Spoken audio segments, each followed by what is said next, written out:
জয়ন্ত আজকাল রাত 8টার আগে বাড়ি ফেরে না।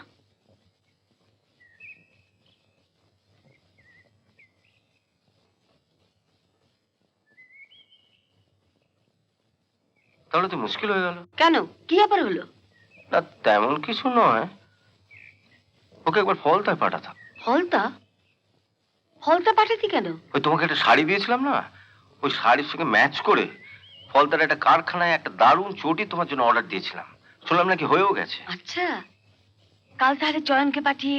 হ্যাঁ, মুশকিলটা তো ওইখানে। শুনছি নাকি কাল থেকে কোম্পানিতে লক আউট হচ্ছে। আজকে সন্ধ্যের মধ্যে চটিটা না আনতে পারলে আর পাওয়াই যাবে না। তপন, তপন তুই একটু কষ্ট করে জানা ভাই। আমি? আমার জন্য একটু কষ্ট। আমি হ্যাঁ যা। অফিসের কাছে মাথাই তুলতে পারে না, কি আজে বাজে বলো।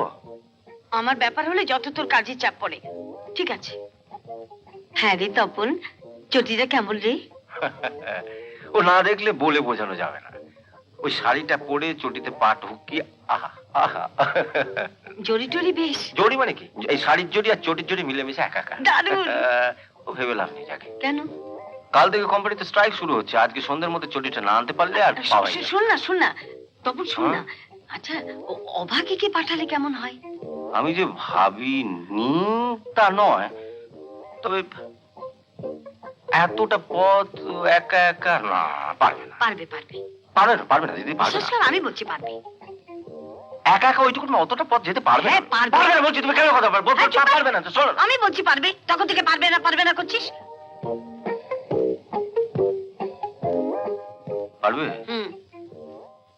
তো ঠিক আছে, তুমি অভাগীকে ডাকো, আমি ওকে বুঝিয়ে সুঝিয়ে একটা চিঠি লিখে দিই আর ওই বাসে তুলে দিই। অভাগী, ও মা অভাগী, একবার আয় না রে। আসছি কাকিমা। আয়, এসে গেছি। এবার তুই চিঠি টিঠি লিখে দে।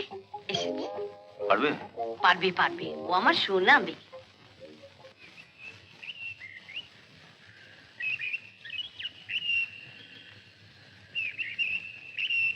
হ্যাঁ, ভালো কথা। চটিটা কোথায় রেখেছো? গাড়িতে আছে। আমি ঘন্টাখানেকের মধ্যে কাজ ছেড়ে এখানে ফিরে আসছি। তোমরা এখান থেকে কোথাও যাবে না। হুম?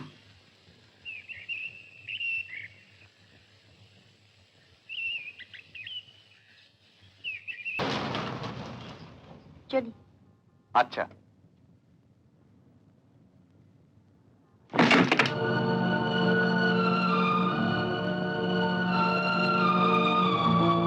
আপনি?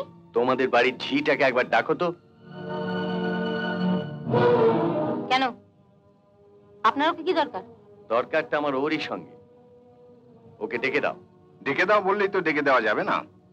বাড়ির কর্তা হিসেবে আমাকে আগে জানতে হবে যে আপনার মতন একজন ধনী ব্যবসায়ী আমার বাড়ির ঝিয়ের খোঁজ করছেন কেন। ওকে আমার ছেলের সঙ্গে মেলামেশা বন্ধ করতে হবে। অভাগী তো দিন রাত বাড়ির কাজ নিয়ে ব্যস্ত থাকে। আপনার ছেলেকে পাবে কোথায় যে মেলামেশা করবে? ওকেই ডাকুন না, ও এলেই সব জানতে পারবেন। ওকে টাকার দরকার নেই। শোনো দিদি, তোমার শাড়ি, চটি, ব্যাগ এই সমস্ত আমার অফিস থেকে আনার নাম করে আমি অভাগীকে এ বাড়ি থেকে বার করে অভিজিতের কাছে পৌঁছে দিতাম। ও, আপনি তাহলে নাটের গুরু। না না, এখনই গুরু টুরু বলবেন না, আগে ওদের দুজনের বিয়েটা দিই। এলেনি যখন হাতটা খালি কেন, নেকলেসটা আনতে পারলেন না? অভাগীকে পরিয়ে দিতেন, আমিও গুরু হয়ে যেতাম। শুধু একটা নেকলেস কেন, ও বলুক কত টাকা চায়। ও যা চায় আমি ওকে তাই দেব। শুধু আমাকে কথা দেবে ও অভিজিতের সঙ্গে মিশবে না, গায়ের মেয়ে গাঁয়ে ফিরে যাবে। দেখুন, এটা লেনদেনের ব্যাপার। যে নেবে আর যিনি দেবেন তাদের নিজেদের মধ্যে সরাসরি কথা হয়ে যাওয়াই ভালো। অভাগী, অভাগী। আপনার ছেলের কাজই তো ছিল বন্যা হতেই কলেজের সামনে গিয়ে মেয়েদের পেছনে লাগা। অভাগী আপনার ছেলের চরিত্র শুধরে দিয়েছে। কোথাও ওকে ধন্যবাদ দেবেন তা না। থামো। একটা বাড়ির ঝি সেই কিনে শোধরাবে আমার ছেলের চরিত্র? শুধু ছেলের চরিত্র কেন, আর কটা দিন যাক, দেখবেন আপনার মতো এরকম দাম্ভিক লোকের চরিত্র শুধরে দেবে।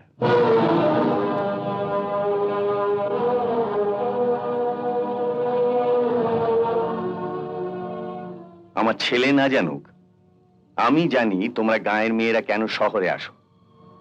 তোমাদের কাজই হলো বড় লোকের ছেলেদের ভুলিয়ে ভালিয়ে তাদের বাবার কাছ থেকে মোটা টাকা আদায় করে গায়ে ফিরে যাওয়া। আপনি বলতে চান শহরের সব বড় লোকের ছেলেরা ভেড়া? কোন ছেলে ভেড়া তা আমার জানা নেই, কিন্তু আমার ছেলেটি একটি আস্ত ভেড়া না হলে এত মেয়ে থাকতে তোমার মতো একটা ঝিকে বিয়ে করতে চায়? তাই এখানে এসেছেন কেন? ভেড়াটা তো বাড়িতেই আছে, পিটিয়ে মানুষ করুন গে। ওসব বাজে কথা রেখে বলো, কত টাকা পেলে তুমি আমার ছেলেকে ছেড়ে গ্রামে চলে যাবে? আপনার ছেলের সঙ্গে তো তেমন ভাবে মিশলামই না।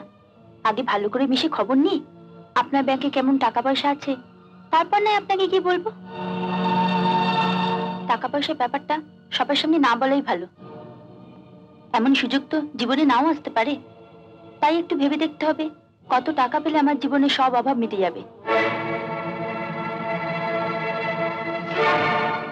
এই আমার অফিসের ঠিকানা, যে কোনো সময় গিয়ে টাকাটা নিয়ে আসতে পারো।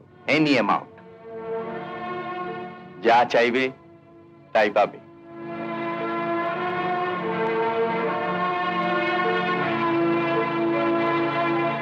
খেয়াল থাকে যেন কাল থেকে তুমি আর অভিজিতের সঙ্গে মিশবে না। এরকম আরো অনেক সিনেমা দেখতে হলে ডাউনলোড করুন ক্লিক অ্যাপ।